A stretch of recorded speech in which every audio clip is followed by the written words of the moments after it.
فرماتے ہیں کہ اللہ تبارک و تعالی نے 12 مہینے بنائے. سال کے 12 مہینے ہیں، لیکن 12 مہینوں میں جو سب سے افضل مہینہ ہے وہ ماہ رمضان کا مہینہ ہے. نبی اکرم صلی اللہ علیہ وآلہ وسلم آپ فرماتے ہیں کہ جب رمضان کا مہینہ آتا ہے تو آسمان کے دروازے کھول دیے جاتے ہیں اور جہنم کے دروازے بند کر دیے جاتے ہیں، حتیٰ کہ شیاطین کو اللہ پاک زنجیروں میں جکڑ دیتا ہے اور کوئی بھی شیطان کھلا نہیں رہتا، سارے شیاطین بند کر دیے جاتے ہیں.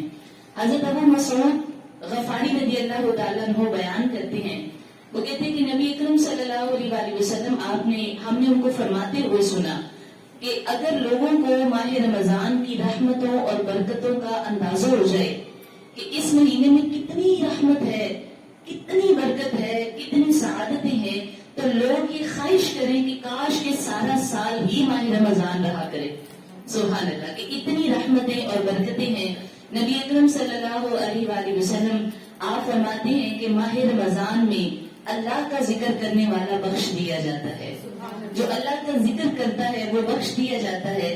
اور اس ماہ مقدس میں اللہ تعالیٰ سے مانگنے والے کو کبھی نامراد نہیں کیا جاتا. اس مہینے میں اللہ سے مانگنے والے، طلب کرنے والے کو خالی ہاتھ نہیں لوٹایا جاتا. اس ماہ میں جو اللہ تعالیٰ سے طلب کرتا ہے رب کائنات اسے اپنی رحمت سے عطا فرماتا ہے. نبی اکرم صلی اللہ علیہ وآلہ وسلم کا یہ فرمان ذیشان بہت بڑا ہے. سرکار فرماتے من صام رمضان، جس نے ماہ رمضان کا روزہ رکھا، فرمایا ایمان و احتسابا، ایمان کی حالت میں اور ثواب کی نیت سے اس نے روزہ رکھا، سرکار فرماتے لہو ما تقدم من ذنبی، اس کے جتنے اگلے پچھلے گناہ ہوں گے اللہ پاک اپنی رحمت سے بخش دے گا. تو فرمایا کہ جو اس کے پچھلے گناہ ہیں وہ سب روزے کی برکت سے. اور ایک حدیث مبارکہ میں ہے جو حضرت سیدنا ابو ہریرہ سے روایت ہے، وہ فرماتے ہیں من قام رمضان ایمانا و احتسابا، جس نے ماہ رمضان کی راتوں میں قیام کیا، اور کس طرح سے کیا؟ ایمان کی حالت میں، ثواب کی نیت سے، خضوع اور خشوع سے. یعنی اس نے قیام بھی کیا، روزہ بھی رکھا، اور قیام کرنے کا مطلب ہے وہ قرآن پڑھ رہا تھا. فرمایا الصیام والقرآن یشفعان للعبد یوم القیامہ. یہ دو اعمال ہیں، ایک روزہ ہے، ایک قرآن ہے.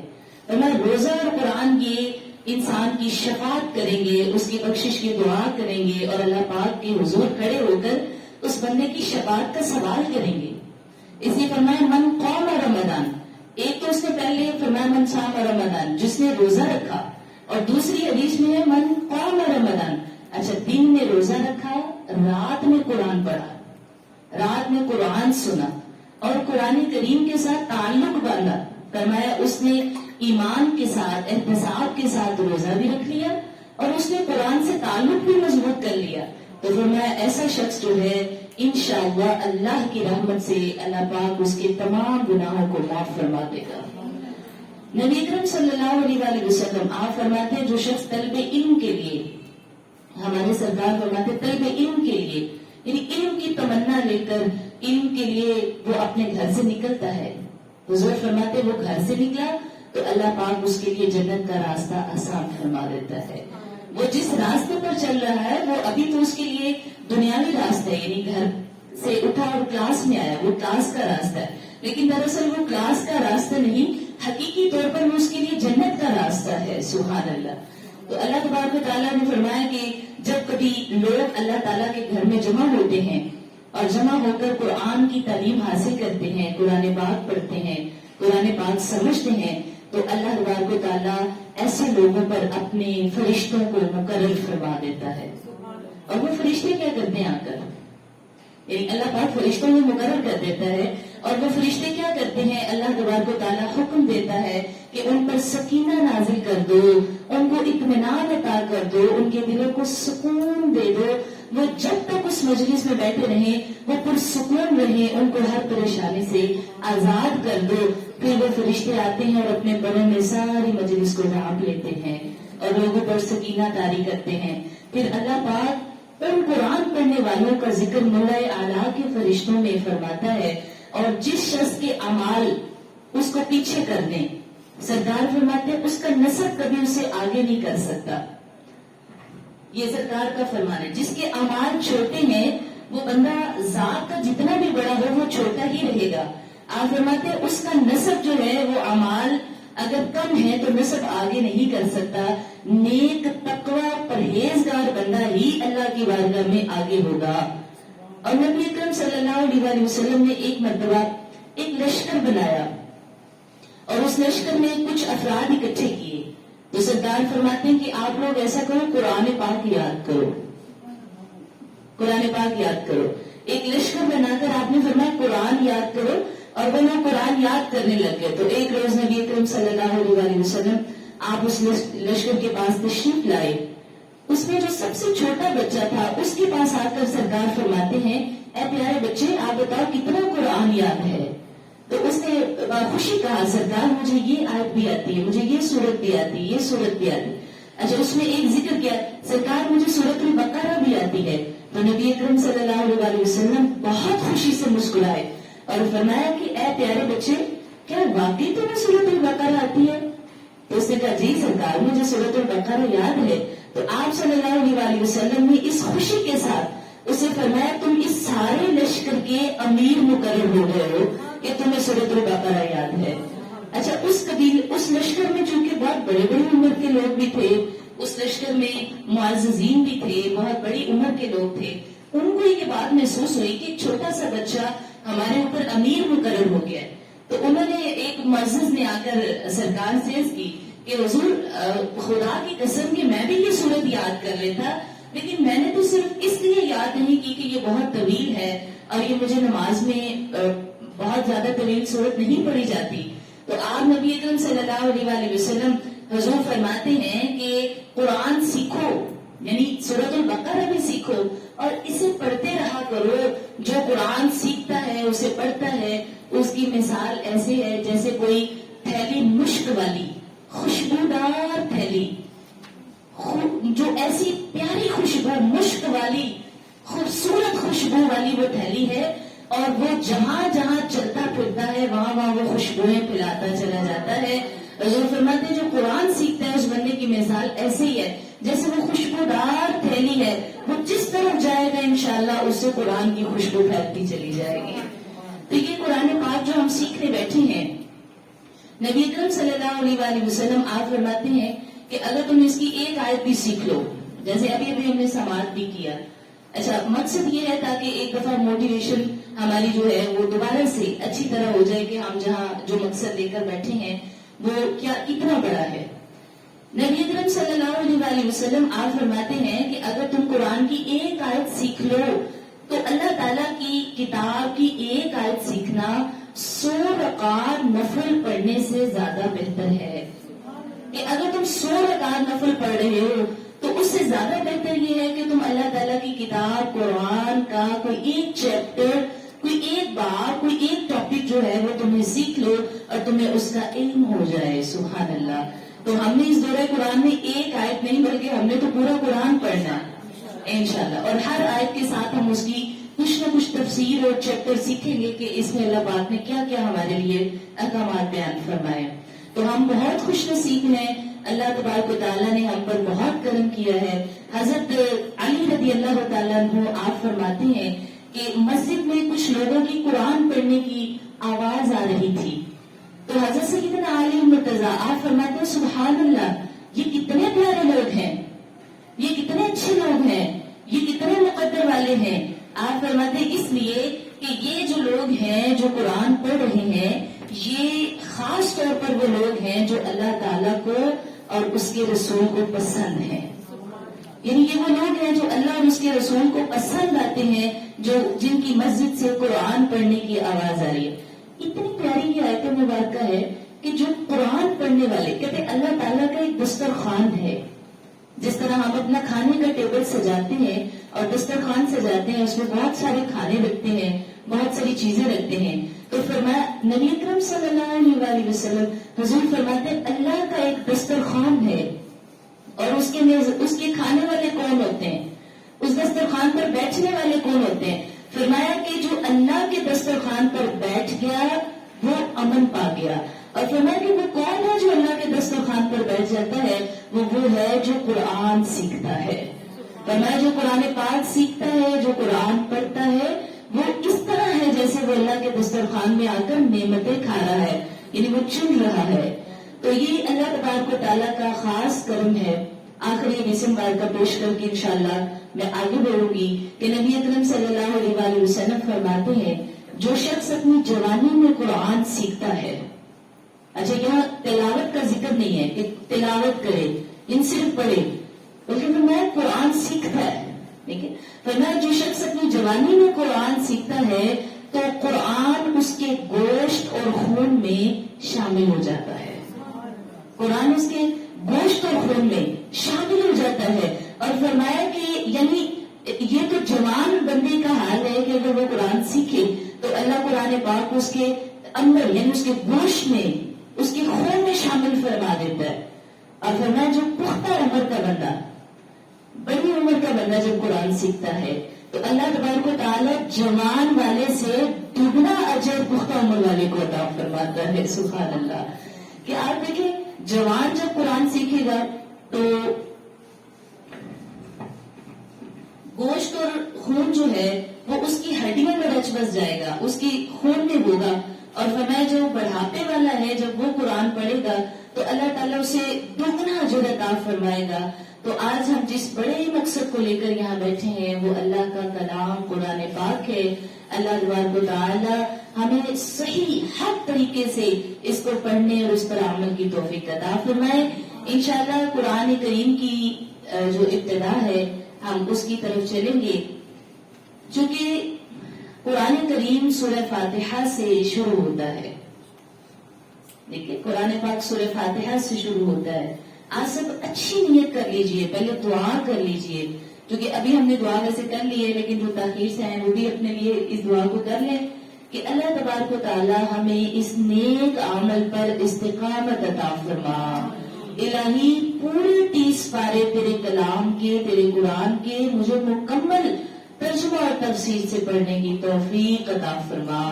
اس کی ساری برکات، اس کی رحمتیں، اس کی برکتیں، اس کی شفا، اس کا نور سب میرے سینے میں محفوظ فرما اور میری زندگی کے بگڑے ہوئے سارے معاملات اس قرآن کی برکت سے حل فرما۔ آمین یا رب العالمین۔ ہم چونکہ شروع کریں گے سورہ فاتحہ، پہلی سورت ہے۔ اکثر علماء کے نزدیک میں اس کا پہلے ایک انٹروڈکشن دوں گی، ایک تعارف دوں گی اور پھر انشاءاللہ پراپر تعوذ و تسمیہ سے ہی ہم شروع کریں گے۔ سورہ فاتحہ جو ہے یہ پہلی سورت ہے قرآن کی۔ اکثر علماء کے نزدیک جو سورہ فاتحہ ہے یہ مکہ مکرمہ میں نازل ہوئی ہے، اور امام مجاہد رحمۃ اللہ علیہ فرماتے ہیں کہ سورہ فاتحہ مدینہ منورہ میں نازل ہوئی۔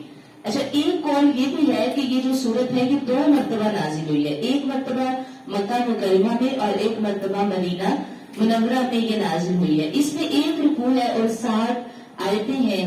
اس سورت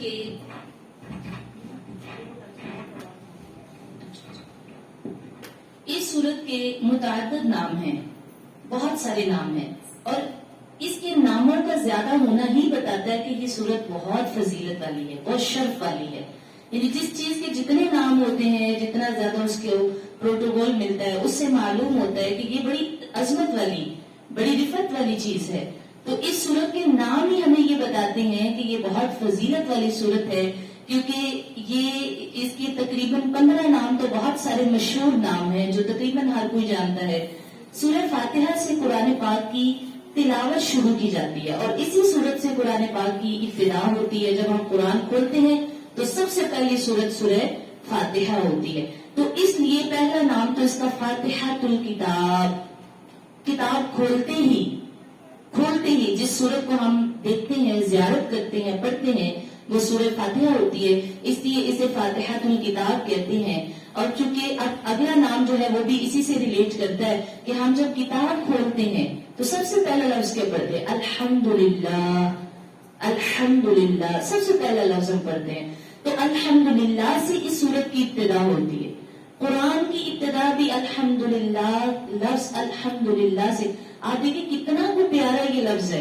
قرآن کھولو تو الحمدللہ، پڑھنے لگو تو الحمدللہ، تو چونکہ ابتدا ہی الحمدللہ سے ہے، اس لیے اس سورت کو سورت الحمد بھی کہا جاتا ہے، ایسی سورت جس کی ابتدا لفظ الحمد سے ہوتی ہے۔ اسی طرح سورہ فاتحہ چونکہ قرآن پاک کی اصل ہے، یعنی جڑ ہے، مثلا آپ روٹ ہے، تو جو روٹ ہے، اصل ہے، جڑ ہے، اسے عربی میں ام کہتے ہیں، اس لیے ہم سورہ فاتحہ کو ام القرآن، یہ قرآن کی جڑ ہے، ام الکتاب یہ کتاب کی اصل ہے، اس لیے اسے ام القرآن بھی کہا جاتا ہے، ام الکتاب بھی کہا جاتا ہے۔ اور یہ سورت، اس کی فضیلت سب سے بڑی یہ ہے کہ یہ ہر نماز کی ہر رکعت میں پڑھی جاتی ہے اور بار بار پڑھی جاتی ہے، بار بار اس کی تلاوت کی جاتی ہے، بار بار اس کو پڑھا جاتا ہے۔ نماز ہی مکمل نہیں ہوتی اگر آپ سورہ فاتحہ نہیں پڑھتے، تو اس لیے چونکہ اس کی یہ جو 7 آیتیں ہیں یہ بار بار دہرائی جاتی ہیں، بار بار دہرائی جاتی ہیں، اس لیے اس کی آیات کو السبع المثانی، 7 آیتیں جو بار بار پڑھی جاتی ہیں، السبع المثانی، تو اس سورت کو 7 بار بار دہرائی جانے والی آیتوں والی سورت بھی کہا جاتا ہے۔ اچھا، چونکہ اس میں دین کے بنیادی امور کا اجمالاً ذکر ہوا ہے، تفصیلاً تو خیر آگے پورا قرآن کریم ہے، لیکن اجمالی طور پر اس سورت میں بہت کچھ بیان کر دیا گیا ہے، یعنی دین کے سارے بنیادی امور اکٹھے کر دیے گئے ہیں۔ اس لیے اس سورت کو سورت الکنز، سورت الوافیہ، سورت الکافیہ، یہ سب نام سورت الحمد کے لکھے جاتے ہیں اور پڑھے جاتے ہیں۔ اچھا، بہت ہی پیاری بات یہ ہے، یہ سورت الفاتحہ جو ہے یہ سورت الشفا بھی ہے، سبحان اللہ، یہ سورت الشفا بھی ہے۔ اللہ پاک نے اس سورت کو شفا کے لیے بھی نازل فرمایا، اگر کوئی بیمار اسے پڑھ لے گو تو شفا حاصل کر لے، اگر کوئی مریض اپنے اوپر دم کرنا چاہے تو سورت الفاتحہ کو 7 مرتبہ پڑھ لے، بسم اللہ شریف کے ساتھ 3 مرتبہ پڑھ لے، اللہ پاک اس کو شفا کامل عطا فرمائے گا۔ تو یہ سورت جو ہے سورت الشفا ہے، صحابہ کرام اس سے بہت فائدہ حاصل کرتے تھے۔ اگر وہ شہر سے باہر کہیں جاتے، اور جیسے ایک واقعہ مشہور ہے کہ صحابہ کرام نے وہاں پر کھانا مانگا تو اس قبیلے والوں نے کھانا نہیں دیا، تو جب ان کے سردار کو رات کو کوئی سانپ، کوئی زہریلی چیز کاٹ گئی تو وہ لوگ کہنے لگے بھائی وہ جو صحابہ تھے وہ پیاری پیاری داڑھیوں والے، نوری چہرے والے، لگتا ہے وہ بہت نیک لوگ تھے، چلو آؤ ان سے کہتے ہیں ہمارے سردار پر کچھ پڑھ دو اور اس کو شفا مل جائے۔ تو صحابہ کرام نے نبی اکرم صلی اللہ علیہ وسلم سے سن رکھا تھا کہ جو سورہ فاتحہ ہے وہ شفا ہی شفا ہے، تو انہوں نے سورہ فاتحہ پڑھی اور دم کیا، لیکن ایک شرط رکھی کہ میں ہم دم تک کریں گے جب تم ہمیں اس کا معاوضہ دو گے۔ تو پھر معاوضے میں بکریاں حاصل کی اور آ کر کچھ بکریاں نبی اکرم صلی اللہ علیہ وسلم کو بھی ساتھ میں پیش کی اور عرض کی کہ حضور دم تو آپ نے سکھایا تھا، اس لیے یہ آپ کا معاوضہ ہے اور ہم نے کیا تھا، یہ ہمارا معاوضہ ہے۔ تو لہٰذا وہ یہ چیز ہے کہ سورۃ الفاتحہ شفا ہی شفا ہے، اللہ پاک نے اس کے اندر شفا رکھی ہے، جو سورہ فاتحہ پڑھتا ہے انشاءاللہ ہر مرض سے، ہر درد سے شفا حاصل کرتا ہے۔ اچھا، یہ جو سورت ہے یہ دعا پر بھی مشتمل ہے، یعنی اس میں بہت ہی خوبصورت انداز ہے دعا کا، یعنی اللہ تبارک و تعالیٰ نے اپنے بندوں کو بتلایا ہے کہ جب تم نے میری بارگاہ میں کھڑے ہونا ہے تو دعا کیسے مانگنی ہے۔ دعا کرنے کا طریقہ ہم اکثر عاجزی سے بھی کہتے ہیں کہ ہمیں دعا کرنی نہیں آتی، لیکن اگر اللہ تبارک و تعالیٰ نے کہیں پر سکھلایا نا کہ اگر تم نے میرے سامنے کھڑے ہونا ہے تو کیسے مانگنا ہے، تو وہ سورہ فاتحہ ہے، جس کے اللہ تعالیٰ نے 2 حصے رکھے ہیں، ایک حصہ رحمان کا ہے، ایک حصہ بندے کا ہے، یعنی ابتدا جو ہے وہ اللہ پاک کی تعریف ہے، توصیف ہے، اللہ کی حمد ہے اور بہت اچھے طریقے سے حمد ہے۔ پہلا حصہ اللہ کا، رحمان کا ہے، اور دوسرا حصہ بندے کی دعا کا ہے۔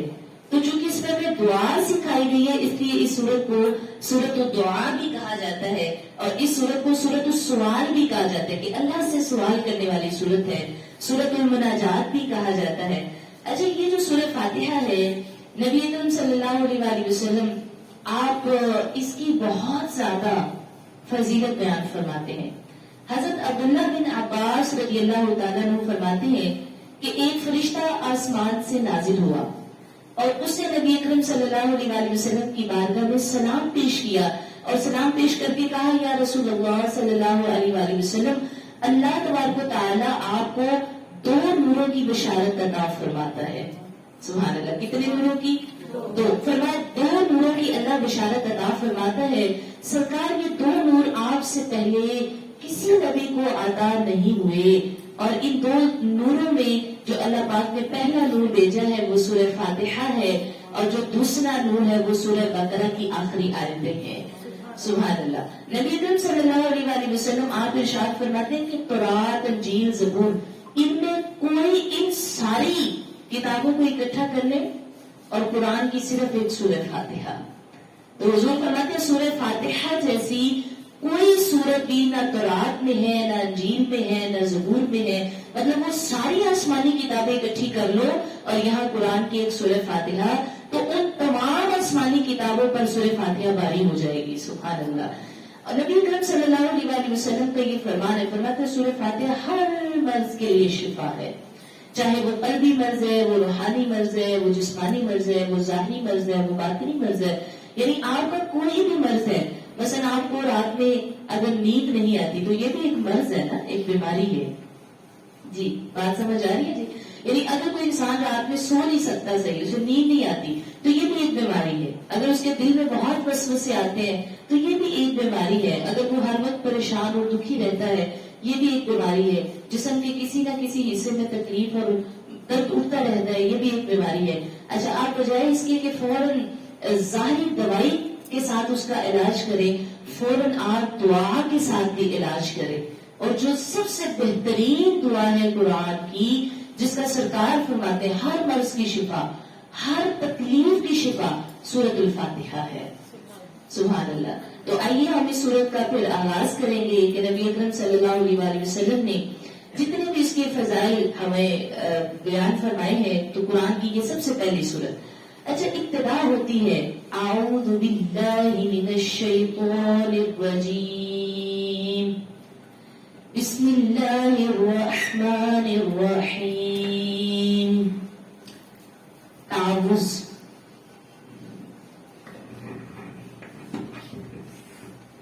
تعوذ چونکہ ایک ایسی دعا ہے جو قرآن کریم شروع کرتے وقت پڑھتے، اور ہم کیوں پڑھتے ہیں کہ اس کا حکم ہم قرآن پاک سے پاتے ہیں. قرآن کہتا ہے فَإِذَا قَرَأْتَ الْقُرْآنَ فَاسْتَعِذْ بِاللَّهِ. جب تم قرآن پاک پڑھنے لگو تو اللہ کی پناہ حاصل کر لیا کرو. یہ اللہ تبارک و تعالیٰ کی پناہ مانگنے کا ایک طریقہ ہے. جب ہم تعوذ پڑھتے ہیں تو ہم اللہ کی پناہ حاصل کر رہے ہوتے ہیں. اچھا یہ فرمایا کہ فاستعذ باللہ، جب قرآن کی تلاوت کرنے لگو تو اعوذ باللہ پڑھ لیا کرو، اس لیے کہ جو شیطان ہے وہ ہر اچھا کام کرنے پر انسان کو بہت زیادہ بہکاوے دیتا ہے اور بہت زیادہ گمراہ کرتا ہے. جب بھی تم اچھا کام کرنے لگو گے تو شیطان تمہیں بہت سارے وسوسے دل میں پیدا کر دے گا. بس وہ کہے گا کہ تمہیں کیا ضرورت ہے ترجمہ پڑھنے کی، بس ٹھیک ہے رمضان آیا ہے تم روزہ رکھو اور اپنے بچوں کی خدمت کرو. سب سے پہلا بہکاوا یہ ہے رمضان آیا تو گھر میں طرح طرح کے کھانے بنا کر شوہر کا دل راضی کرو، اولاد کو راضی کرو. یہ سب سے پہلے اس کی ایک چال ہوتی ہے کہ بندہ قرآن پاک تک نہ جا سکے. اچھا جب کوئی بہت ہی اخلاص کے ساتھ نیکی کرتا ہے اور وہ تعوذ پڑھ کر تلاوت کرنا شروع کر دیتا ہے، اگر وہ تلاوت تک پہنچ جاتا ہے تو شیطان اس پر وار کرتا ہے. وہ کہتا ہے اگر تم نے تلاوت پڑھنی ہے تو اب تمہیں ترجمہ پڑھنے کی کیا ضرورت ہے، بس ٹھیک ہے اتنا کافی ہے، تم اپنے معاملات دیکھو. اور اگر میری کوئی بہن بڑا تعوذ اللہ کی پناہ مانگ کر تعوذ پڑھ کر وہ ترجمہ بھی شروع کر لیتی ہے تو شیطان دل میں بہکاوے ڈالتا ہے. کہتا ہے تم نے کون سا عالمہ بننا ہے، تم نے کون سا کوئی تقریریں کرنی ہے، تم نے کون سا کوئی درس دینا ہے، لہٰذا تمہیں کیا ضرورت ہے تفسیر پڑھنے کی. اور جب کوئی تفسیر تک پہنچ جاتا ہے تو پھر شیطان اس کو اس بات سے روکتا ہے کہ اچھا چلو اب تم نے پڑھ تو لی ہے لیکن اب تمہیں کیا ضرورت ہے اس پر عمل کرنے کی، تمہاری تو سوسائٹی خراب ہو جائے گی، تمہارا تو جو جناب تمہاری پرسنالٹی ہے وہ ڈیمیج ہو جائے گی، تو لہٰذا تمہیں کیا ضرورت ہے اتنی عالمہ بننے کی اور پردہ داری کرنے کی اور یہ سب چیزیں. تو جیسے جیسے نیکی کا درجہ بڑھتا ہے ویسے ویسے شیطان کا وار اور اس کی چال بھی بڑی ہوتی جاتی ہے.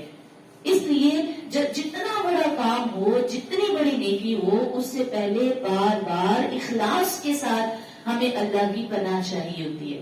یعنی آپ دیکھیں نا، جتنا بڑا دشمن ہوتا ہے اس کا مقابلہ کرنے کے لیے اتنی ہی بڑی پناہ لینی پڑتی ہے. تو جب ہم قرآن پڑھنے لگتے ہیں رمضان، ابھی بھی آپ دل میں سوچ رہے ہوں گے، کچھ لوگوں کے خیال اس طرف بھی ہوں گے کہ بس ٹھیک ہے جی، آج میں بیٹھ گئی ہوں نا تو اب میں اپنے معاملات دیکھوں گی اور جناب میں یہ فلاں کام کروں گی. ابھی کئیوں کو تو بہت سارے کام بھی یاد آ رہے ہوں گے. یہ سب جو ہے یہ شیطان کے وار ہوتے ہیں، وہ انسان کے ذہن کو کبھی بھی خالی نہیں چھوڑتا. تو اللہ پاک کی جو پناہ ہے وہ ہمارے لیے بہت بڑی پناہ ہے. تو جتنے بڑے شیاطین کے وار ہوتے ہیں. اچھا دوسری بات دیکھیں کہ جتنا بڑا کام بندہ کرنے لگتا ہے نا، شیطان اتنا بڑا چیلا اپنا اس کے اوپر مقرر کر دیتا ہے. کہتا ہے یہ بندہ جو ہے نا یہ بڑی اچھی نیت کرتا ہے، یہ کام کر بھی لیتا ہے، لہٰذا جو سب سے بڑا چیلا ہے نا، جس کا وار زیادہ اثر کرے، اس کی ڈیوٹی وہ لگاتا ہے اس بندے پر کہ یہ نیک کام نہ کر سکے، یہ تفسیر تک نہ جا سکے، یہ عمل تک نہ جا سکے، یہ ترجمے تک نہ جا سکے. تو لہٰذا جتنی بڑی بارگاہ ہے اور جتنا بڑا ہمارا دشمن ہے، ہمیں اللہ کی پناہ چاہیے، ہمیں اللہ کی پناہ میں آنا ہے. تو لہٰذا دل سے اخلاص سے آج آپ نے کہنا ہے کہ اعوذ باللہ من الشیطان الرجیم، میں اللہ کی پناہ مانگتی ہوں شیطان مردود کے شر سے.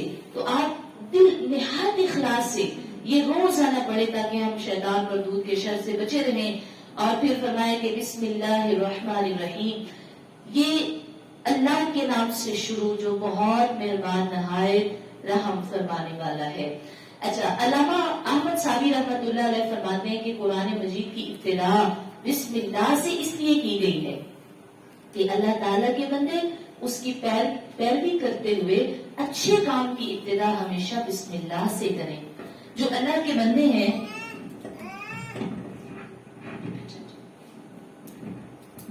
شاید پھسل جاتا ہے.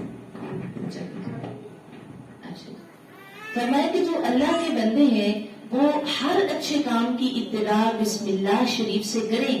اور حدیث پاک میں بھی ہے کہ ہر کام کی ابتدا بسم اللہ سے کرنی چاہیے، پھر وہ کبھی ادھورا نہیں رہتا.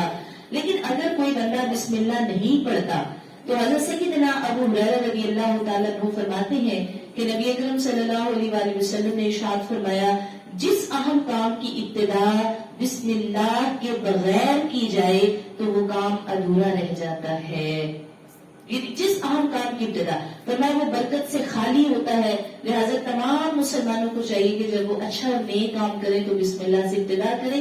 اچھا اس میں ایک اور بھی بہت پیاری بات حکمت یہ ہے کہ بندے کو عادت پڑ جائے، بندے کو عادت ہو جائے. دیکھیں ایک وہ کہتے ہیں محبوب سے محبت ہو جائے نا تو اس کی علامت یہ ہوتی ہے کہ ہم ہر وقت محبوب کا نام لیتے ہیں، یعنی اس کا ذکر کرتے ہیں، اس کی باتیں کرتے ہیں، اس کو پسند کرتے ہیں، لوگوں کو اس کی تعریفات بتاتے ہیں کہ جس سے میں محبت کرتی ہوں جناب وہ اتنا اچھا ہے، وہ اتنی اچھی ہے، وہ میری ماں اتنی اچھی ہے، میرا باپ اتنا اچھا ہے. ہر وقت اس کی تعریف کرتے ہیں، ان کا نام لیتے ہیں. اچھا یہاں بندے کو ایک عادت بتائی گئی ہے کہ ہر بندے کی، ہر انسان کی یہ عادت ہونی چاہیے کہ جب بھی وہ کوئی کام کرے وہ اپنے رب کو یاد کرے، وہ کہے بسم اللہ بسم اللہ بسم اللہ.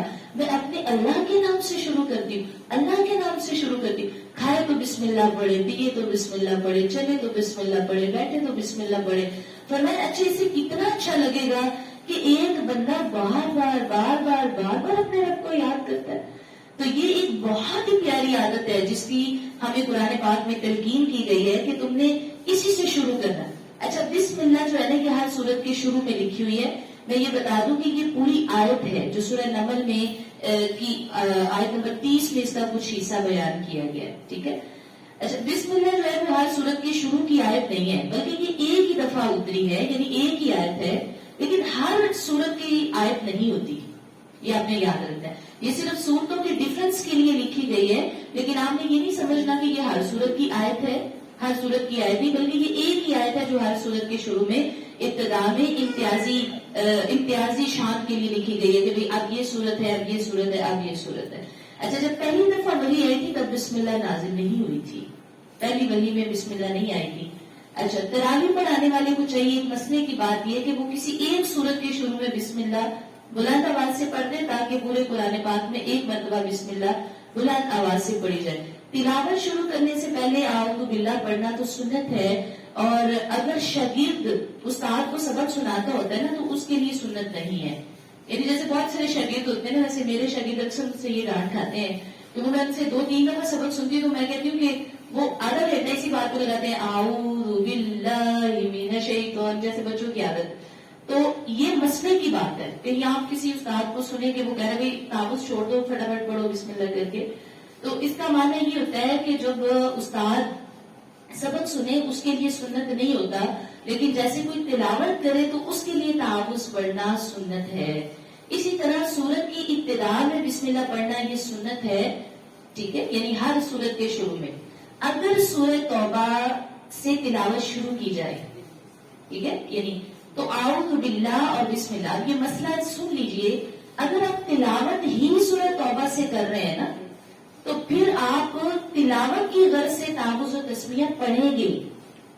لیکن اگر آپ تلاوت کر رہے تھے اور آپ کرتے کرتے سورۃ توبہ پر آئے ہیں تو تب آپ تعوذ نہیں پڑھیں گے، یعنی اس کے لیے اس کی حاجت نہیں ہوتی. سورۃ توبہ آ جائے تو پھر بسم اللہ پڑھنے کی حاجت نہیں ہوتی.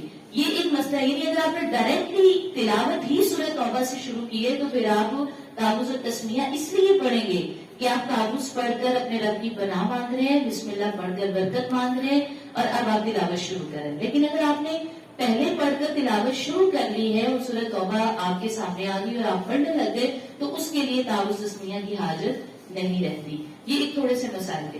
اچھا جی، اب ہم ابتدا کرتے ہیں اپنی سورۃ الفاتحہ کی. بسم اللہ الرحمن الرحیم. الحمدللہ رب العالمین.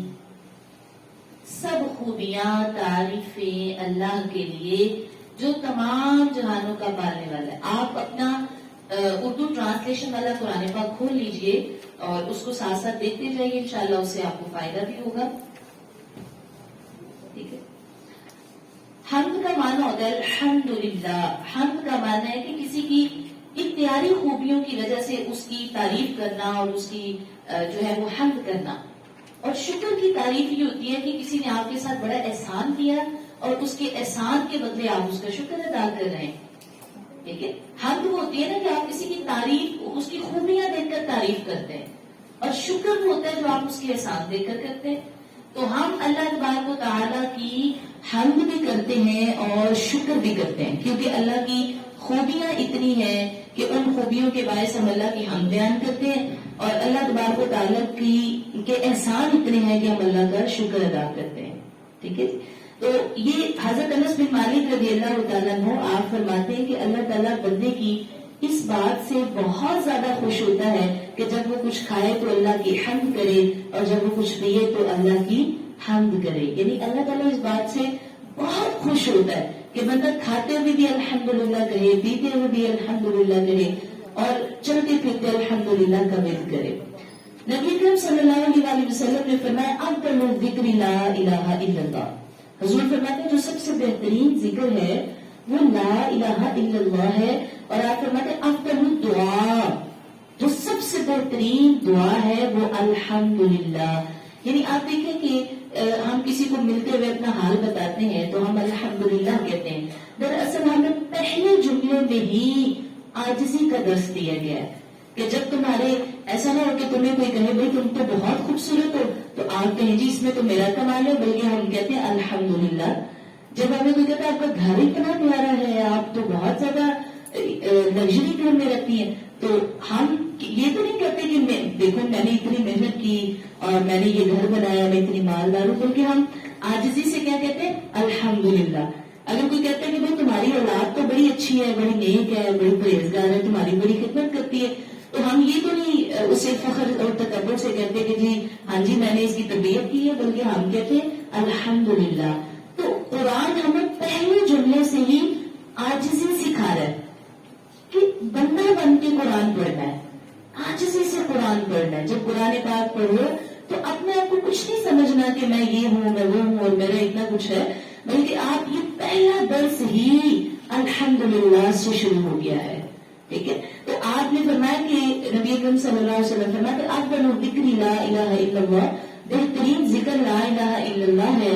اور عدم دعا، جو بندہ دعا کرتا رہتا ہے اور چلتے پھرتے اٹھتے بیٹھتے وہ الحمدللہ ہے۔ نبی اکرم صلی اللہ علیہ وآلہ وسلم آپ فرماتے ہیں جب اللہ تعالیٰ اپنے بندے پر کوئی نعمت نازل کرتا ہے، یعنی اسے کوئی مال دیتا ہے، اسے صحت دیتا ہے، اسے کوئی بھی نعمت، اتنی ساری نعمتیں تو رب تعالیٰ کی ہمارے پاس موجود ہیں، تو فرمایا اللہ تعالیٰ جب بندے کو نعمت دیتا ہے اور وہ بندہ اس نعمت پر الحمدللہ کہتا ہے، تو یہ جو حمد ہے نا، یہ اللہ کو بڑی عزیز ہوتی ہے، بڑی پیاری لگتی ہے۔ فرمایا جب کوئی بندہ نعمت پر الحمدللہ کہتا ہے تو اللہ کے نزدیک اس نعمت سے زیادہ افضل اس کا شکر ہوتا ہے، یعنی وہ نعمت سے بھی بڑا جو ہوتا ہے وہ اس بندے کا شکر ہوتا ہے۔ اگر اللہ پاک نے اسے صحت دی ہے تو وہ بار بار بار بار الحمدللہ کے ذریعے اس کا ذکر کرتا ہے۔ اور دیکھیں قرآن پاک کھولے تو الحمدللہ کا لفظ، ہم اگر کوئی خطبہ پڑھے تو خطبہ کے پہلا لفظ الحمدللہ، کوئی چھینک مارے تو الحمدللہ، کوئی اگر سورۃ الحمد کوئی قرآن پڑھنے لگے تو سب سے پہلے سورۃ الحمد الحمدللہ۔ تو لہٰذا یہ ہر کام میں الحمدللہ کہنا یہ اللہ پاک کی رضا اور خوشنودی ہے، اس لیے سب سے پہلا لفظ قرآن کا الحمدللہ۔ اور ہمیں یہ تلقین کی گئی ہے کہ اللہ تعالیٰ وہ ذات اور صفات والا ہے کہ وہ اپنی تعریف پسند کرتا ہے۔ آپ دیکھیں سورۃ فاتحہ کیا ہے، پہلا حصہ پوری کی پوری تعریف ہے۔ اچھا، اس پر میں ایک حدیث مبارکہ آپ کو ضرور آپ کی گوش گزار کروں گی کہ ایک صحابی رسول جو ہے وہ مسجد نبوی میں نماز پڑھ رہے تھے، اور نماز پڑھ کر آپ نے ہاتھ کھڑے کیے دعا کے لیے، تو آپ نے جو ہے وہ اللہ تعالیٰ کی تعریف کی اور اللہ کی حمد و ثنا کرنے کے بعد دعا کی، درود پاک پڑھا اور دعا کی۔ تو نبی اکرم صلی اللہ علیہ وآلہ وسلم سن رہے تھے کہ وہ جو صحابی ہیں وہ پہلے اللہ کی حمد کر رہے ہیں، پھر درود پاک پڑھ رہے ہیں، پھر وہ جو ہے وہ اللہ سے دعا کر رہے ہیں۔ تو سرکار مدینہ صلی اللہ علیہ وآلہ وسلم آپ نے فرمایا سل تو عبد، تم نے کتنی اچھی دعا مانگی ہے، یعنی پہلے تم نے اللہ کی تعریف کی، الحمدللہ رب العالمین، تمام تعریفیں اللہ کی جو صرف مجھے نہیں بلکہ سارے جہانوں کو پال رہا ہے، صرف ماں کے پیٹ میں کتنے پردوں میں بچے کو نہیں بلکہ سمندر کی مچھلیوں کو، ان کے بچوں کو کتنے پردوں میں پال رہا ہے۔ فرمایا وہ پتھروں میں کیڑوں کو اور کیڑوں کے بچوں کو پال رہا ہے، لہٰذا فرمایا کہ یہ تو اللہ کی شان ہے کہ وہ صرف مجھے نہیں، وہ میرے بچے کو نہیں، وہ میری اولاد کو نہیں، وہ تو عالمین، وہ پرندوں کو، مچھلیوں کو، ہواؤں کو، پتھروں میں پلنے والے کیڑوں کو پال رہا ہے، وہ کتنا بڑا رب ہے۔ تو فرمایا کہ یہ رب کی شان ہے۔ جب ہم یہ دیکھتے ہیں کہ اللہ تعالیٰ پتھر میں کیڑوں کو رزق دیتا ہے تو ہم کہتے ہیں الحمدللہ رب العالمین، تمام تعریف اس رب کے لیے جو سارے جہانوں کو پال رہا ہے، جو سارے جہانوں کی خدمت کر رہا ہے، ان کو عطا کر رہا ہے، ان کو نواز رہا ہے۔ اور پھر فرمایا الرحمن الرحیم، یہ ایک اللہ کی کتنی بڑی حد ہے، وہ جو بہت مہربان نہایت رحم کرنے والا ہے، جو بہت مہربان ہے نہایت رحم کرنے والا ہے۔ اچھا یہ دیکھیں یہ بڑے مبالغے کا صیغہ ہے، یہ آپ ساتھ ساتھ یاد رکھیے گا، رحمان جو ہے یہ بہت مبالغے کا صیغہ ہے، فعلان کے وزن پر ہے رحمان۔ فرمایا اتنا رحیم ہے کہ اس کی وہ کہتے ہیں نا کہ اتنا سیلاب، اتنا دریا بہ رہا ہے کہ اس کو کوئی چیز روک نہیں سکتی، کوئی رکاوٹ نہیں ہے۔ تو یہاں الرحمان وہ اتنا رحمان ہے کہ اس کی جو رحیمی والی صفت ہے اسے کوئی چیز روک ہی نہیں پا رہی، اسے کوئی چیز ٹھہرا ہی نہیں پا رہی۔ اور فرمایا رحیم، یہ جو رحیم کا لفظ ہے نا، رحمان وہ پوری دنیا پر ہے لیکن رحیم وہ خاص خاص لوگوں پر ہوگا، سبحان اللہ۔ یہ جو قیامت کے روز اس کے سامنے نیک مومنین، صفات والے، تقوی والے، پرہیزگاری والے کھڑے ہوں گے، رحیم وہ ان پر ہوگا۔ ابھی دیکھیں نا مثلا یہ دنیا جو ہے ایک امتحان گاہ ہے، یہ دنیا ہمارے ٹیسٹ کی جگہ ہے، ایک ہم ایگزامینیشن ہال ہے یہ پوری دنیا۔ اچھا جب بچے پیپر دینے آتے ہیں تو ان سے یہ تو نہیں پوچھا جاتا کہ بھائی تم نے کس کو پیپر آتا ہے اور کس کو نہیں آتا، یعنی وہ جو ریکوائرمنٹس ہوتی ہیں پیپر بیٹھنے کے لیے کرسی، چیئر اور آگے لکھنے کے لیے ریٹن بورڈ اور ہر چیز، پینسل، قلم، ہر چیز، پنکھا، ہوا، ساری اسٹوڈنٹس کو دی جاتی ہے۔ جی توجہ ہے؟ اچھا دیکھیں جب بچہ بیٹھتا ہے ایگزامینیشن ہال میں جتنے اسٹوڈینٹس آتے ہیں ان کو فیسیلیٹیٹ تو سب کو ہی کیا جاتا ہے. کبھی ٹیچر یہ نہیں پوچھتا کہ آپ میں سے کس کو پیپر آتا ہے اور کس کو نہیں آتا, بلکہ جتنے اسٹوڈینٹس ایگزامینیشن ہال میں ہوتے ہیں سب کو ہی فیسیلیٹیٹ کیا جاتا ہے. اسی طرح رحمان جو ہے وہ دنیا میں تو سب پر رحمان ہے, سب کو عطا کر رہا ہے, لیکن رحیم اب وہ جو ایگزامینیشن ہال کے باہر نکلتے ہیں پھر جو ریزلٹ یہ ہوتا ہے اس پر صرف کامیاب لوگوں کی عزت افزائی ہوتی ہے. تو اللہ رحیم جو ہے وہ قیامت کے دن صرف مومنین اور پرہیزگاروں پر رحیم ہوگا.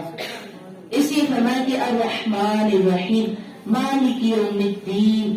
اب ساتھ ہی بتایا کہ صرف تم نے میری رحیم ہونے کا فائدہ نہیں اٹھانا کہ تم اس پر اتنا تکیہ کر لو کہ اللہ بہت رحیم ہے, اللہ میں بخش دے گا, اللہ میں معاف فرما دے گا, بلکہ فرمایا کہ یہ بھی یاد رکھو کہ مالک یوم الدین وہ تو مالک ہے, وہ تو بادشاہ ہے روز جزا کا, آخرت کے دن کا, وہ بہت بڑا بادشاہ ہے. لہٰذا اس دن صرف اللہ کا تخت ہوگا اور کسی کا تخت نہیں ہوگا. تو اللہ سے ڈرنے کی ضرورت ہے, اللہ تبارک و تعالیٰ سے خوف. اچھا جو مومن ہے نا, میں ایک بات آج آپ کو بتا دوں, مومن جو ہوتا ہے یہ ہمیشہ خوف اور امید کے درمیان ہوتا ہے. یہی ہمیں سورہ فاتحہ کی ابتدا میں بتایا. اچھا پہلے بتایا الرحمن الرحیم, وہ بہت مہربان اور نہایت رحم فرمانے والا ہے. اچھا اس کے فوراً بعد بتایا کہ کوئی بندہ یہ نہ کہے کہ اللہ رحمان ہے رحیم ہے تو اب میں عمل کرنا چھوڑ دوں.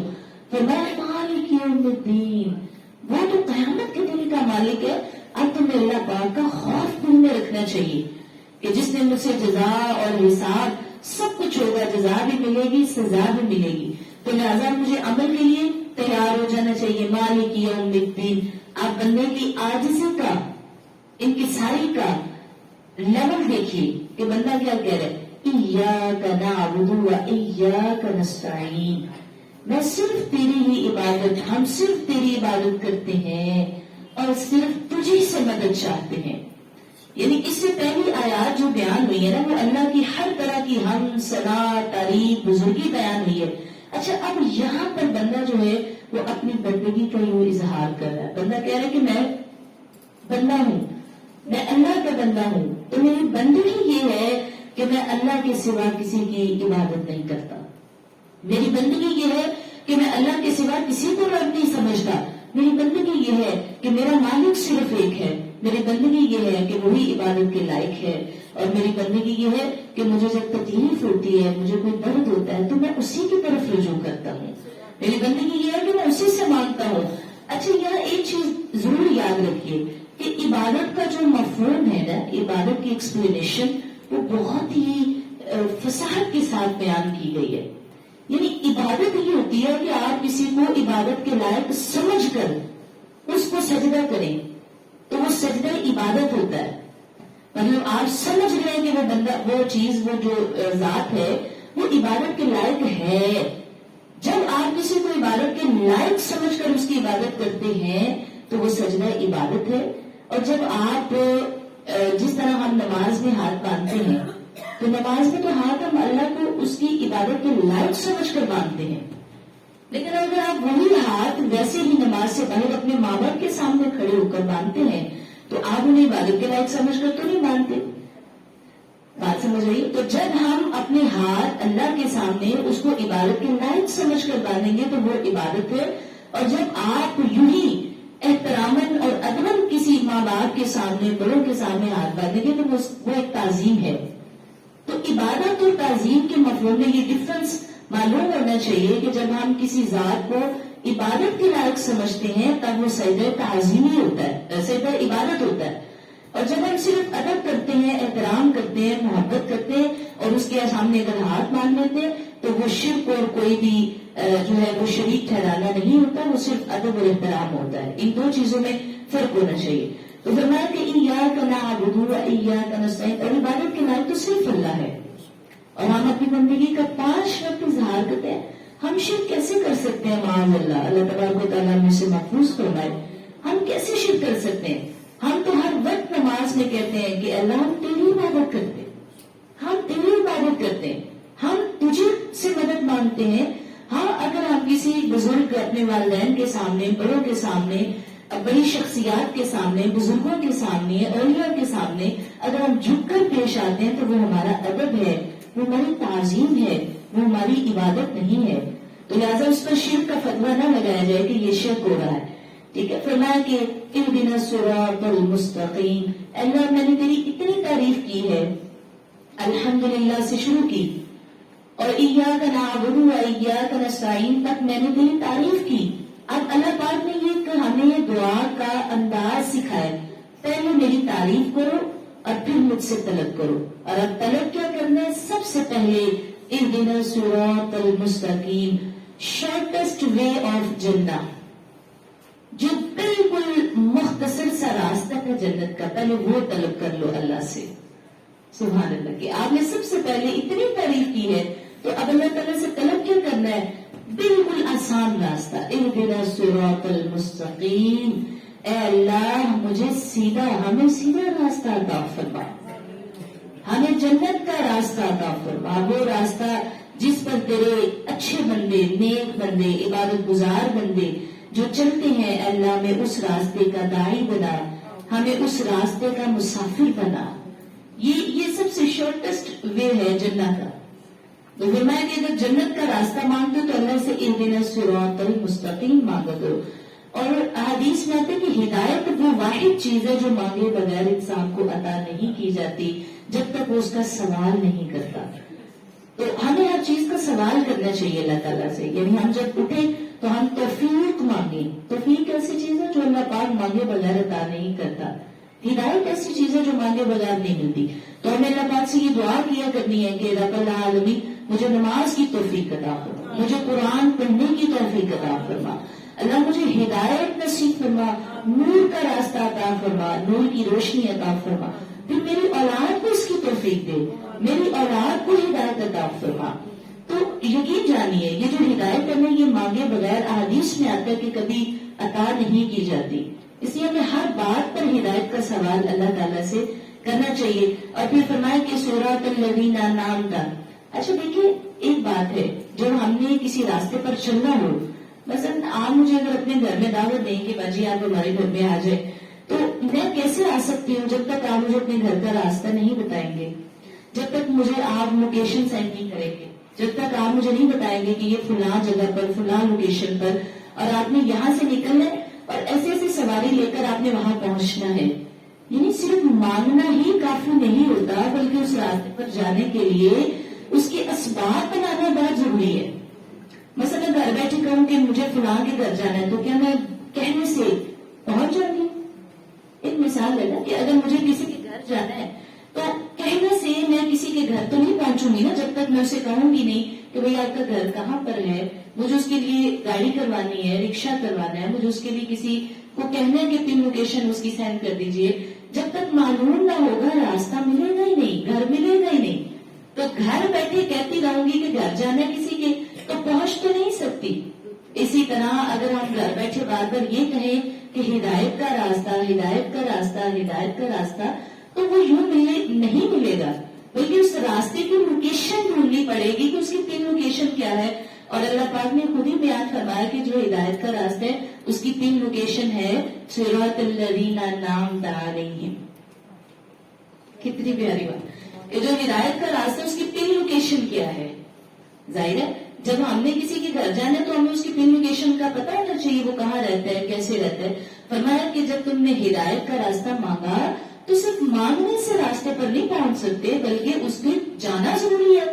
اور کیسے جاؤ گے؟ صراط الذین انعمت علیہم، انعام والے لوگوں کے پاس جاؤ.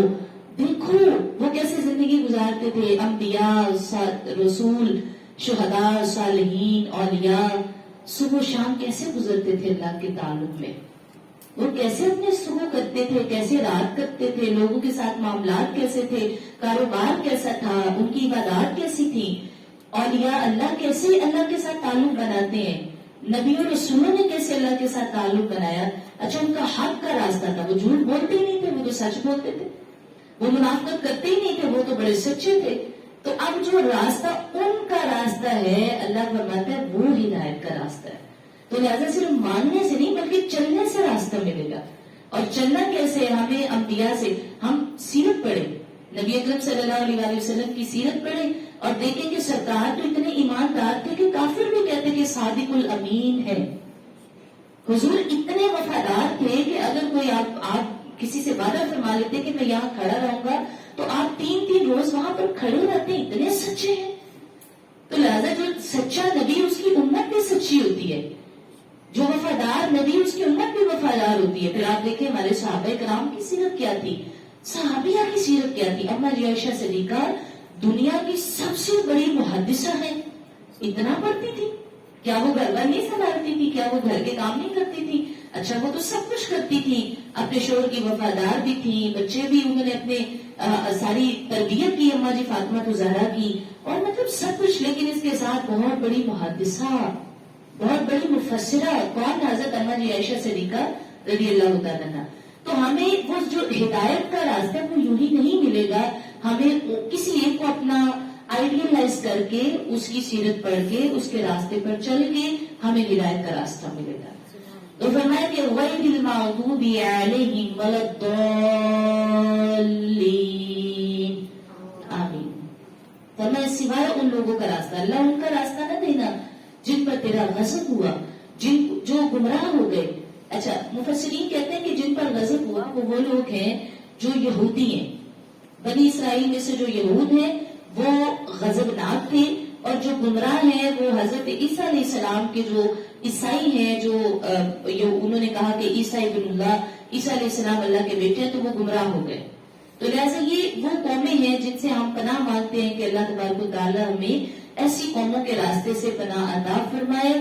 اور آمین جو ہے یہ ایک مہر ہے، آمین ایک مہر ہے. جب کوئی خط لکھا جاتا ہے تو ایک سٹامپ لگا دی جاتی ہے کہ بھئی یہ اب سٹامپ شدہ ہے اور اس کو یہ جو ہے بند کر دیا گیا ہے. جب ہم پوری دعا کرتے ہیں، آمین کہتے ہیں، تو بندوں کی آمین کے ساتھ اللہ کے فرشتے بھی آمین کہتے ہیں. بندوں کی آمین کے ساتھ اللہ کے فرشتے بھی آمین کہتے ہیں اور پھر ان کا استقبال کرتے ہیں، ان کی دعا کا جو وہ اپنے رب تعالیٰ سے مانگتے ہیں. اچھا جی، یہ چونکہ سورۃ الفاتحہ الحمدللہ ہماری مکمل ہو گئی، صدق اللہ العظیم. اچھا جی، سورۃ البقرہ یہ قرآن پاک کی دوسری سورت ہے، اور اس کی خاص بات یہ ہے کہ یہ قرآن پاک کی سب سے طویل سورت ہے. یہ ابھی جو ابتدا ہو رہی ہے نا، انشاءاللہ آہستہ آہستہ آپ جب اپنے قرآن سے ریڈ آؤٹ کریں گے تو آپ کو بہت مزہ آئے گا ساتھ ساتھ قرآن پڑھنے کا. فرمایا کہ حضرت عبداللہ بن عباس رضی اللہ تعالیٰ عنہ کا فرمان ہے کہ فرماتے ہیں کہ مدینہ منورہ میں سب سے پہلی سورت سورہ بقرہ نازل ہوئی تھی. یہ وہ سورت ہے یعنی جس کی جب مدینہ شریف میں ہجرت ہوئی نا، تو جس سورت کی آیات سب سے پہلے نازل ہوئی تھی وہ سورۃ البقرہ ہے. یہ قرآن پاک کی سب سے طویل سورت ہے، اس میں 40 رکوع ہیں، 286 آیات ہیں.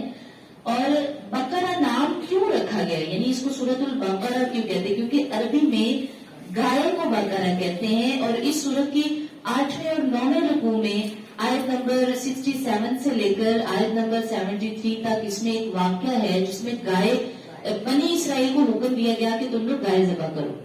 تو لہٰذا اس حکم کے مطابق یہ ایک مشہور یعنی مناسبت کر دی گئی اور اسے سورۃ البقرہ کہہ دیا گیا. سبحان اللہ. اچھا، اس کی جو فضائل ہیں وہ بے شمار ہیں. نبی اکرم صلی اللہ علیہ وآلہ وسلم آپ فرماتے ہیں کہ اپنے گھروں کو قبرستان نہ بناؤ، اپنے گھروں کو قبرستان نہ بناؤ، اپنے گھروں میں عبادت کیا کرو. اور سرکار فرماتے ہیں کہ اس گھر سے شیطان بھاگ جاتا ہے جس گھر میں سورۃ البقرہ پڑھی جاتی ہے. اور فرمایا یہ سب سے زیادہ جس گھر میں نظر کا اثر ہوتا ہو، جادو کا اثر ہوتا ہو، جنات اور ایسے جو ہے وہ اثرات رہتے ہوں، وہ سورۃ البقرہ زیادہ پڑھا کریں.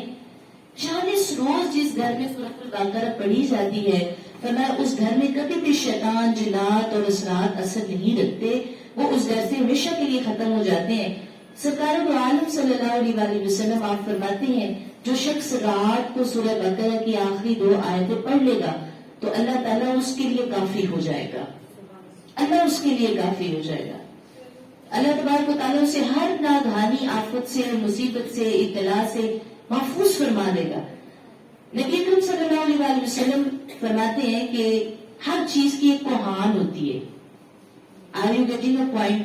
کہ ہر چیز کی ایک کوہان ہوتی ہے، کلائمیکس ہوتا ہے، ایک عروج ہوتا ہے، ایک کوہان ہوتی ہے ہر چیز کی. حضور فرماتے ہیں قرآن کی جو کلائمیکس ہے، قرآن پاک کا جو عروج ہے وہ سورۃ البقرہ ہے.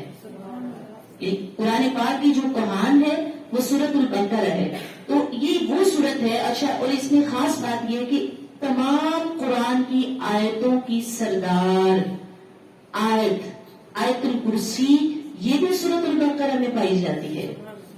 یہ تمام آیتوں کی سردار ہے، تمام آیتوں کی سردار آیت الکرسی یہ سورۃ البقرہ میں پائی جاتی ہے. نبی اکرم صلی اللہ علیہ وآلہ وسلم آپ نے ارشاد فرمایا کہ جس نے دن کے وقت اپنے گھر میں سورہ بقرہ کی تلاوت کی تو 3 دن تک شیطان اس کے گھر کے قریب نہیں آئے گا، اور جس نے رات کے وقت اپنے گھر میں سورہ بقرہ کی تلاوت کی تو 3 راتیں اس کے گھر میں شیطان داخل نہیں ہوگا. سبحان اللہ. تو یہ وہ بہت ہی پیاری سورت جس میں اللہ تبارک و تعالی نے بہت سارے بنی اسرائیل کے انعامات اور بہت ساری چیزوں کا ذکر فرمایا. اب اسے انشاءاللہ ہم پراپر بامحاورہ ترجمہ سے پڑھیں گے. آپ سب اپنے قرآن پاک کھول لیجئے.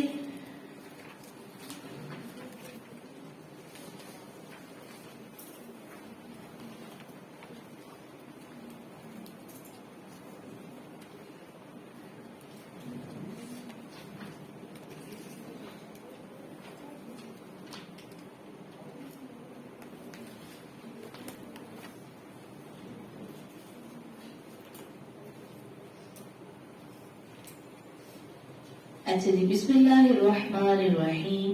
اب ہم سورۃ البقرہ کا باقاعدہ آغاز کریں. آپ سب کے پاس ترجمے والے قرآن پاک ہیں تو آپ اسے ضرور پڑھ لیجئے تاکہ وہ آپ ساتھ ساتھ. جس کے پاس نہیں وہ پیچھے پڑے ہیں وہ لے بھی سکتے ہیں. اچھا جی، بسم اللہ الرحمن الرحیم. الف لام میم. حروف مقطعات، ان کو حروف مقطعات کہتے ہیں، کٹے ہوئے حروف. اچھا، ان کا علم اللہ اور اس کے رسول کے علاوہ کوئی نہیں جانتا اور وہ لوگ جن کو سرکار عطا فرمائے. ٹھیک ہے.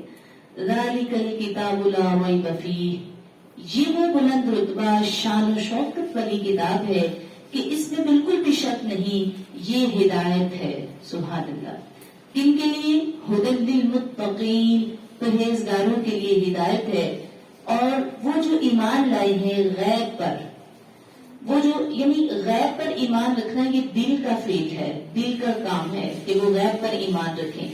وہ جو ایمان لائے ہیں غیب پر اور صحیح نماز ادا کرتے ہیں اور اس میں سے جو ہم نے رزق دیا ہے اللہ تعالی کی راہ میں خرچ کرتے ہیں. یہ ایمان پر، غیب پر ایمان رکھنا یہ دل کا فعل ہے، اور نماز قائم کرنا یہ اعضاء کا فعل ہے، اور رزق خرچ کرنا یہ بندوں کا حق ہے. تو اللہ تبارک و تعالی نے یہاں پر پرہیزگاروں کی عادات بتائی ہیں کہ پرہیزگار کون ہیں، ہدایت والے کون ہیں، اچھے لوگ کون ہیں. جو ایمان لاتے ہیں دل سے، جو بھی غیب ہے جو سامنے نہیں اس پر وہ ایمان رکھتے ہیں، اور وہ صحیح نماز پڑھتے ہیں اور وہ اللہ تعالی کی راہ میں خرچ کرتے ہیں. اور فرمایا کہ اور وہ جو ایمان لائے ہیں اس پر جو آپ صلی اللہ علیہ وآلہ وسلم پر اتارا گیا ہے اور جو آپ صلی اللہ علیہ وآلہ وسلم سے پہلے اتارا گیا، اور آخرت پر بھی وہ یقین رکھتے ہیں. ہدایت کن کو ملتی ہے؟ جن کے باطن میں اللہ تعالیٰ کی یاد ہو، جن کے اندر اللہ کی یاد ہو. فرمایا ایمان اور یقین رکھتے ہوں، ایمان کے تقاضے پورے کرتے ہوں، عملی طور پر عبادت کرتے ہوں، نماز کا خیال رکھتے ہوں، اور اپنے جتنے بھی اللہ نے مال کے ثواب عطا فرمائے ہیں وہ اللہ کی راہ میں خرچ کرتے ہوں. اچھا، ہدایت کی شرائط میں سے ایک شرط ہے جو اس آیت میں بتائی گئی ہے. فرمایا کہ وہ جو اللہ نے نبی پاک صلی اللہ علیہ وسلم پر نازل کیا اس پر ایمان رکھے، اور جو آپ سے پہلے نازل کیا گیا اس پر بھی ایمان رکھے. تو لہٰذا یہ ہدایت کی شرائط میں سے ایک شرط ہے کہ انسان ہر اس چیز پر ایمان لائے جو نبی اکرم صلی اللہ علیہ وآلہ وسلم پر نازل ہوئی. اچھا، آپ پر نازل شدہ وہی ایک تو قرآن پاک کی صورت میں ہے اور دوسری سنت کی صورت میں ہے. ٹھیک ہے، ایک وہی تو قرآن ہے نا، اور دوسرا ذریعہ ہے جس پر ہمیں ایمان رکھنا ہے وہ حضور کی سنت ہے. اور جو آپ آپ صلی اللہ علیہ وآلہ وسلم کی سنت ہے وہ بھی وحی کے ذریعے ہی حضور پر اتری تھی، تو لہٰذا ہمیں قرآن اور سنت دونوں پر ایمان لانا ہے. صرف ایسا نہیں کہ ہم قرآن کو مان لیں اور سنت کو نہ مانیں، بلکہ فرمایا کہ اللہ تعالیٰ نے آپ پر کتاب و حکمت اتاری ہے اور آپ کو وہ سکھایا ہے جو آپ نہیں جانتے تھے. اس شخص پر اللہ کا فضل ہو جاتا ہے جو آپ صلی اللہ علیہ وآلہ وسلم کی طرف سے آئی ہوئی وحی سے فیض اٹھانے کا موقع حاصل کر لیتا ہے. یعنی کہ ایک ہدایت کا ذریعہ ہے کہ جو قرآن نبی پاک صلی اللہ علیہ وآلہ وسلم پر نازل ہے بندہ اس کو تسلیم کر لے، اس کو مان لے اور اس پر ایمان لے آئے. تو فرمایا کہ جو سب سے بڑا ذریعہ ہے وہ قرآن ہے، سب سے بڑا ذریعہ ہدایت کا قرآن ہے. اور فرمایا کہ آپ صلی اللہ علیہ وآلہ وسلم کی تعلیمات سے فائدہ اٹھانا یہ اللہ کے فضل کو دعوت دینا ہے. حدیث میں بھی قرآن ہی کی طرح نازل ہوئی. آپ نے یہ سوچنا ہے، ہم نے یہ کہا جو کچھ سرکار پر نازل ہوا ہم اس پر ایمان رکھتے ہیں. تو پہلی چیز تو قرآن نازل ہوئی، لیکن دوسری چیز نبی اکرم صلی اللہ علیہ وآلہ وسلم پر وہی وہ اترتی تھی جو آپ اپنی زبان اقدس سے احادیث بیان فرماتے تھے. تو احادیث کیا ہے؟ یہ بھی ایک وحی ہے، لیکن جو قرآن کی وحی ہے وہ قرآن کریم میں لکھی گئی اور جو حدیث ہے وہ حدیث کی صورت میں بتائی گئی. کیونکہ قرآن کہتا ہے وما ينطق عن الهوى، حضور خود کچھ نہیں فرماتے، ان ہوا الا وحی یوحی، آپ وہی فرماتے ہیں جو اللہ آپ کی طرف وہی فرماتا ہے. تو آج آپ نے یہ بات یاد رکھنی ہے کہ حضور پر دو طرح کی چیزیں اتری ہیں، دو طرح کی وحی اتری ہے، ایک قرآن کی صورت میں اور دوسری سنت حدیث کی صورت میں. تو ہم دونوں کو تسلیم کرنے والے ہیں. ایسا نہیں کہ اگر ہم نے صرف سنت مانی تو ہم قرآن کو چھوڑ دیں، اور اگر ہم نے صرف قرآن مانا تو ہم حدیث کو نہیں، بلکہ جو کچھ حضور پر اترا ہے ہم سب پر ایمان رکھتے ہیں، اور جو کچھ آپ سے پہلے اترا یعنی تورات، زبور، انجیل، ہم اس پر بھی ایمان رکھتے ہیں.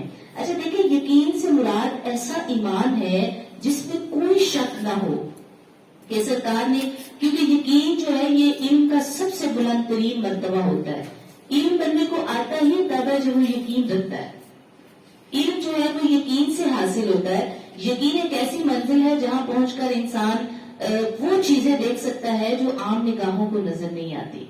یہ یاد رکھنا ہے، یعنی یقین جو ہے وہ ایسا ایک مرتبہ ہے جہاں جا کر انسان بہت خاص چیزیں دیکھ لیتا ہے.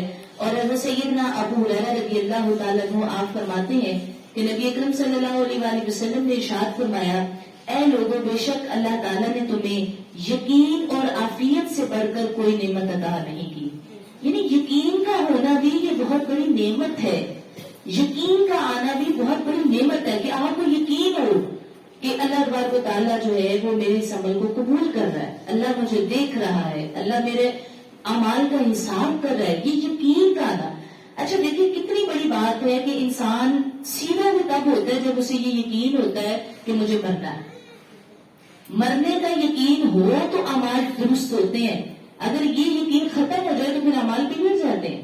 تو لہٰذا جو ان سب چیزوں پر پورا یقین رکھتا ہے وہ بہت بڑی نعمت حاصل کرتا ہے، بہت بڑی نعمت کا پابند ہے. فرمایا کہ وہی لوگ ہدایت پر ہیں. دیکھیے اولئک علی ھدی من ربہم، وہی لوگ ہدایت پر ہیں اپنے رب کی توفیق سے، اور وہی دونوں جہانوں میں کامیاب ہے. کون سے لوگ؟ جن کا باطن ظاہر ایک ہے، لوگوں کے ساتھ معاملات درست ہیں اور وہ وسعت قلبی پر مبنی ہے، اور جو نبی کی وحی پر ایمان اور آخرت پر یقین رکھتے ہیں، یہ وہی لوگ ہیں جو ہدایت پر ہیں. آپ دیکھیں ہدایت کا معیار ہمیں کیا دکھایا گیا.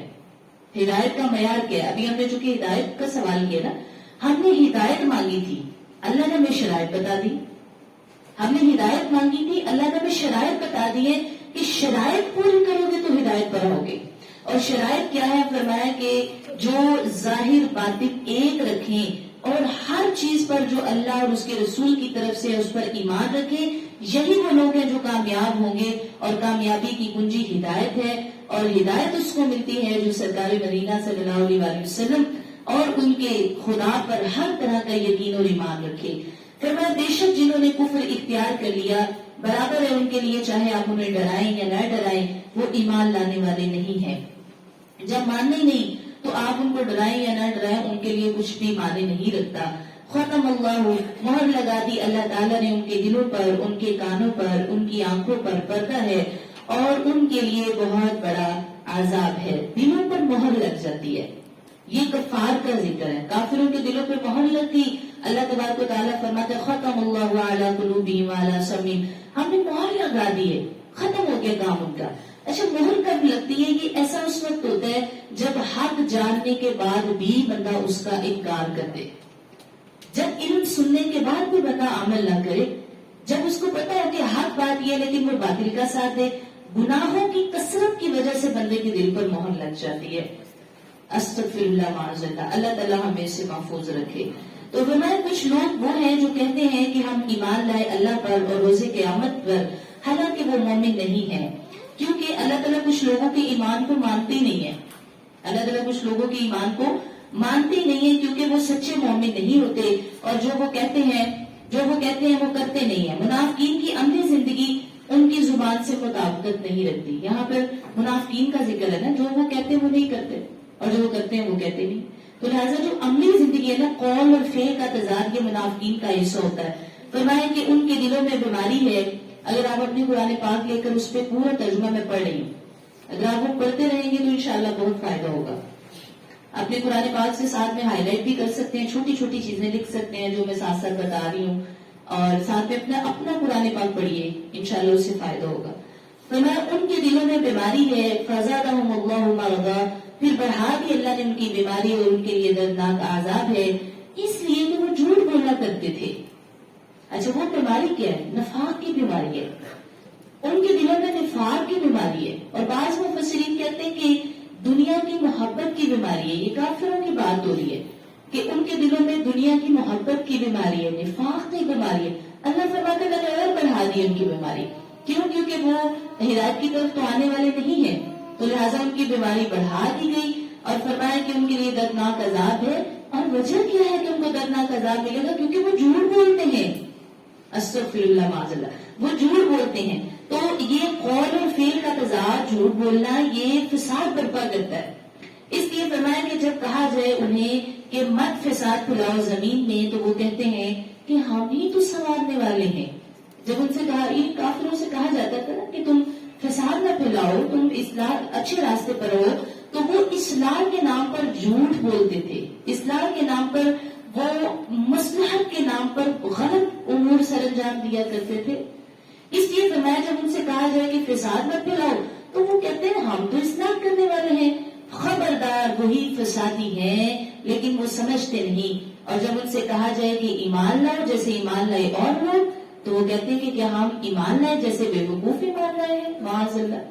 یعنی وہ ایمان لانے والوں کو بے وقوف کہتے ہیں. اور پھر کہا کہ جب ملتے ہیں ایمان والوں سے تو کہتے ہیں ہم تو ایمان والے ہیں.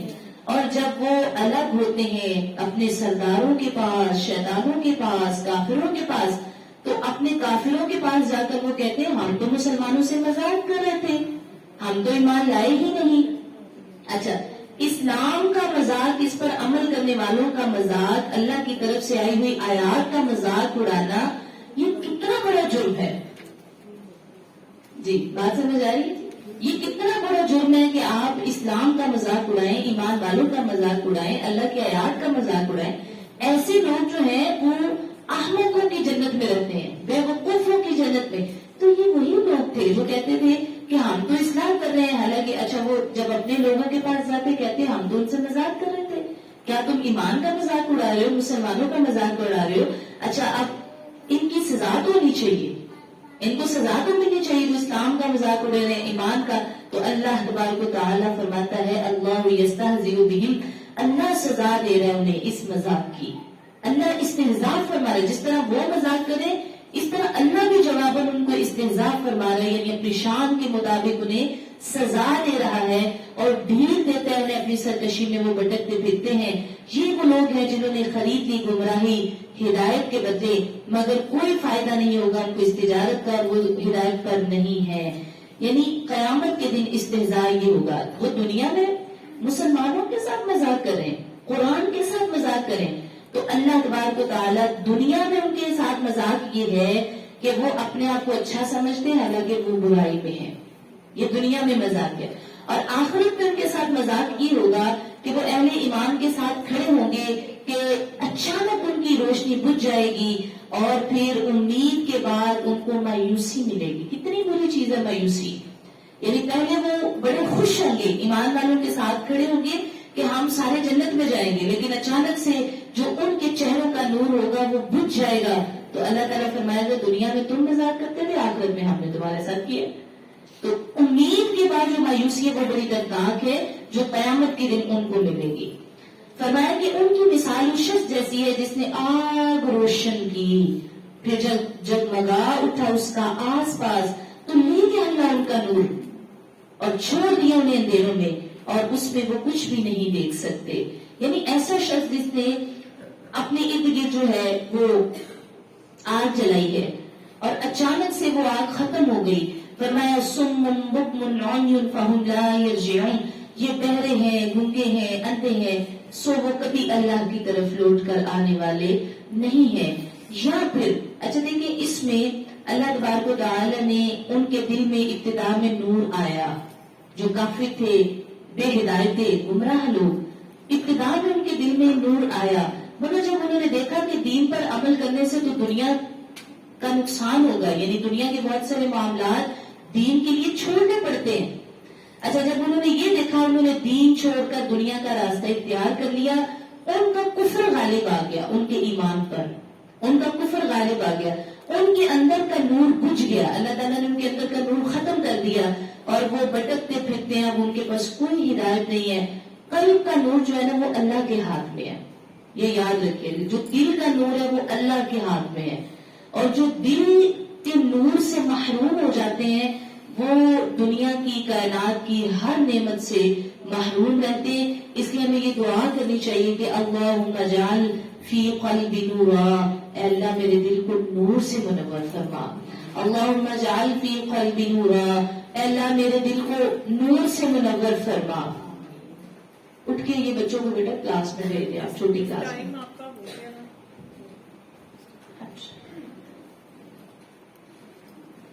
اچھا جی، فرمایا کہ اللہم اجعل فی قلبی نورا، اے اللہ کہ میرے دل میں نور عطا فرما، ہمیں یہ دعا مانگنی چاہیے۔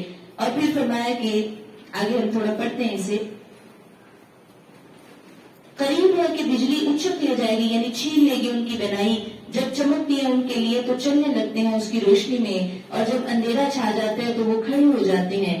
یعنی جب دین پر اچھا وقت آتا ہے تو وہ کیا کرتے ہیں کہ دین کے ساتھ چلنا شروع ہو جاتے ہیں، اور جب دین پر کوئی مشکلات آتی ہیں تو وہ دین کو چھوڑ دیتے ہیں۔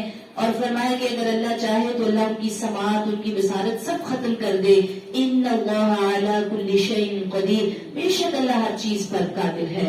اے لوگوں عبادت کرو اپنے رب کی، اے لوگوں عبادت کرو اپنے رب کی جس نے تمہیں پیدا کیا ہے، جس نے تمہیں بنایا ہے۔ اور فرمایا کہ اور جو تم سے پہلے لوگ تھے ان کو بھی اللہ نے تخلیق کیا، لعلکم تتقون، تاکہ تم سب پرہیزگار ہو جاؤ۔ اور وہ جس نے بنایا تمہارے لیے زمین کو فرش بنایا ہے، آسمان کو چھت بنایا ہے، آسمان سے پانی اتارا ہے، اور اس سے کچھ پھل بھی نکالے ہیں تمہارے کھانے کے لیے، بس اللہ کے ساتھ کسی کو شریک نہ ٹھہراؤ، وانتم تعلمون، اور حالانکہ تم اس بات کو جانتے ہو کہ اللہ پاک کا کوئی شریک نہیں ہے۔ فرمایا اگر تمہیں کوئی شک ہو اس میں جو ہم نے اتارا ہے نبی اکرم صلی اللہ علیہ وآلہ وسلم پر، تو پھر کوئی ایک صورت ویسی بنا کر لے آؤ۔ اگر تمہیں قرآن پر کوئی شک ہے تو یہ چیلنج ہے اللہ تعالیٰ کا، اور چیلنج کے ساتھ ہی بتا دیا کہ اللہ پاک اعلان کر رہا ہے تم یہ چیلنج کبھی پورا نہیں کر سکتے کہ تم قرآن جیسی کوئی اور صورت کوئی ایک آیت ہی بنا دو، لہٰذا تم ہرگز ایسا نہیں کر سکو گے۔ اور اگر تم اپنے سارے ساتھیوں کو، دوستوں کو بھی بلا لو تو ایسا کبھی نہیں ہوگا، من دون اللہ، سوائے اللہ کے، ان کنتم صادقین، اگر تم سچے ہو۔ اور پھر فرمایا کہ اگر ایسا نہ کر سکو، اور ہرگز تم ایسا نہیں کر سکو گے، ہرگز ایسا نہیں ہوگا، تو ڈرو اس آگ سے جس کا ایندھن انسان ہے، پتھر ہے، جو تیار کی گئی ہے کافروں کے لیے۔ ہمیں دعا کرتے رہنا چاہیے کہ اللہ تعالیٰ ہماری سماعت کو، ہماری بصارت کو اللہ ہمیشہ قائم رکھے، اور ہم ہمیشہ ہدایت کی بات سن کر اس کو قبول کرتے رہیں۔ یعنی ہمارا یہ طرز عمل ہونا چاہیے کہ آج دیکھیں، آج آسان حکم پر دین کی طرف آتے ہیں، مشکل وقت میں ہم دین کو چھوڑ دیتے ہیں، جیسے کفار کیا کرتے تھے۔ اب گرمی آ جائے، روزہ رکھنا پڑ جائے تو ہم دین پر عمل مشکل ہو جاتا ہے، اور ہم ہزار طرح کے بہانے اور ہیلے کرتے ہیں کہ جناب اب ہم سے جو ہے نا عمل مشکل ہو گیا۔ جب عمل مشکل ہو جاتا ہے ہم دین چھوڑ دیتے ہیں، اور جس جگہ پر عمل آسان ہوتا ہے وہاں پر ہم دیندار ہو جاتے ہیں۔ تو یہ طرز عمل کفار کا تھا، یہ ہمارا طرز عمل نہیں ہے. ہمیں تو ہر حال میں دین پر عمل کرتے رہنا چاہیے، اور ہر شخص جو ہے وہ کہیں نہ کہیں قول اور فعل میں تضاد کرتا ہے. جیسے کافروں کی عادت تھی، منافقوں کی عادت تھی کہ وہ کہتا کچھ اور ہے، وہ کرتا کچھ اور ہے. تو لہٰذا ہمیں ہر وقت یہ اللہ تعالیٰ سے دعا کرنی چاہیے، اللہ ہماری سماعت کی صلاحیتیں، ہماری بصارت کی صلاحیتیں ہمیشہ قائم فرما کے ہمیں ہدایت کی بات سمجھ آئے اور ہم اس پر عمل کریں. اچھا، عبادت کے لائق وہی ہے کہ جس نے سب کچھ بنایا، جس نے زمین بنائی، آسمان بنایا، سب کچھ. ہمیشہ عبادت کے لیے یہ 4 لفظ آپ ضرور یاد کر لیں کہ انسان کی ظاہری عبادت، باطنی عبادت، قولی عبادت، فعلی عبادت. ہمیں یعنی ظاہر میں بھی عبادت کرنی ہے، باطن میں بھی، عقیدے میں بھی عبادت کرنی ہے. اور اگر ہم بات وہ کہیں جس سے فائدہ ہو دوسرے کو، اور ہم عمل بھی وہ کریں جس سے ہمارے عمل سے کسی دوسرے کو فائدہ ہو جائے.